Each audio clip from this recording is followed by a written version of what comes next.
All right, last update for January. So it's been a great month for us. We did have 5 homes that went under contract. We've got an offer on another property that we're negotiating. The home that we got under contract this week had been previously listed with 4 other real estate agents. So we're excited about getting that home in Travisso under contract and hopefully off to a successful closing. We do have so many great homes that are coming on the market in February and March this year. So we're really excited.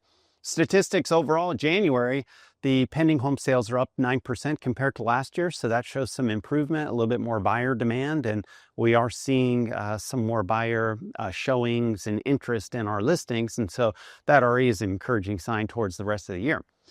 One big thing that's happened as of January 1st that's already having an impact is Senate Bill 1968. So a lot of people here in Texas, a lot of people have heard about the realtor commission settlement, but it really didn't have any teeth. You know, a lot of agents weren't too worried about it. If they got caught kind of breaking that settlement, they were just going to get a slap on the wrist. Well, Senate Bill 1968 in Texas, this is actually a law now. So all of us that are licensed have to follow this. And so what it says is that as a buyer, if they want to go see a property, they have to do one of two things with a real estate agent. They either have to sign a representation agreement or they have to sign a agreement saying that they're unrepresented, right? And so now I don't know why a real estate agent would run around showing homes to somebody that they're not represented. It's certainly not what our office is going to be doing. Makes no sense at all.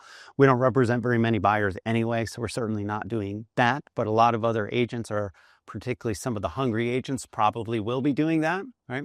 And what it means though for buyers is that a lot of buyers aren't going to want to sign any kind of paperwork, whether they're represented or unrepresented. And the unrepresented, if an agent goes out showing homes to somebody that's unrepresented like that, they can't provide any real estate services. So they can't give them any advice about the property, really. Or they can't give them any even advice about the overall market. So that's partly why I say it doesn't make sense.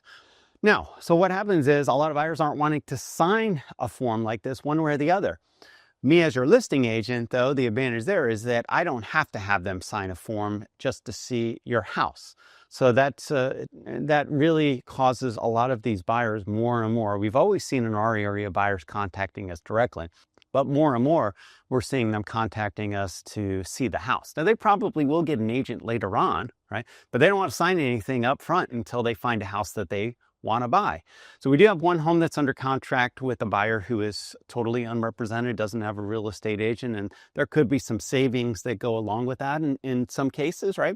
But it's a big deal for you. If you're selling the house, you might think, well, what do I care? Well, here's where you care, is if you hire a real estate broker to sell your house and they're not up on this or they're not experienced with dealing with the buyers, contacting them directly, what's going to happen is they're going to tell that buyer to contact their agent to come see your house.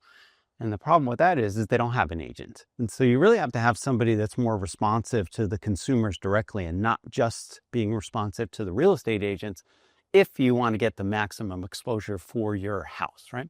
If you got any questions about that, give me a call, or if we can help you with any of your real estate needs, let us know.